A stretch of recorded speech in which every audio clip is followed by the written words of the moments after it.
একজোড়া ছলছল চোখ, দুহাত সামনে তুলে যেন বলছে, আমাকে বাঁচাও, আমি বাঁচতে চাই।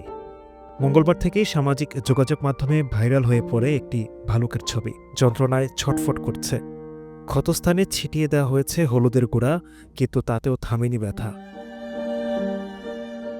ভালুকটি কখনো ছটফট করছে, আবার কখনো চোখ বুজে নিথর হয়ে পড়ে আছে। দেখে বোঝা যায় শরীর ভীষণ দুর্বল। ২০১৩ সালে ময়মনসিংহের জয়নুল আবেদিন উদ্যানে গড়ে ওঠে এই অবৈধ মিনি চিড়িয়াখানা।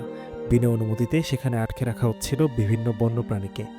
বাণিজ্যের নামে চলে আসছিল নির্মম অত্যাচার।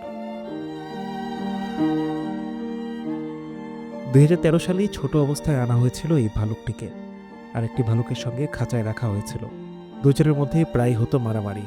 ১৮ থেকে ২০ দিন আগে এক ভালুক অন্যটির পা কামড়ে ছিঁড়ে ফেলে। চেষ্টা করা হয়েছিল চিকিৎসার, কিন্তু অবস্থার আরও অবনতি ঘটে। এই নির্যাতনের খবর ছড়িয়ে পড়ে সোশ্যাল মিডিয়ায়। দাবি ওঠে ভালুকটিকে দ্রুত উদ্ধারের। অবৈধ চিড়িয়াখানা বন্ধ করতে দাবি ওঠে কার্যকর পদক্ষেপ নেয়ার। অবশেষে ৮ এপ্রিল বন্যপ্রাণী অপরাধ দমন ইউনিট অভিযান চালিয়ে সিলগালা করে দেয় চিড়িয়াখানাটি। উদ্ধার করা হয় ৪৮টি বন্যপ্রাণী, যার মধ্যে ছিল একটি অজগর সাপ, ২টি ময়ূর, ৫টি হরিণ, ২টি মদনটাক পাখি, একটি কুমির, ২টি ভালুক, একটি সজারু, ৫টি বানর ও বিভিন্ন প্রজাতির পাখি। চিড়িয়াখানাটি পরিচালনার সঙ্গে ছিলেন আওয়ামী লীগের সাংগঠনিক সম্পাদক ও ৪ নম্বর ওয়ার্ড কমিশনার মাহবুবুর রহমান দুলাল। ২০১৩ সাল থেকে তিনি অবৈধভাবে এই চিড়িয়াখানাটি চালিয়ে আসছিলেন।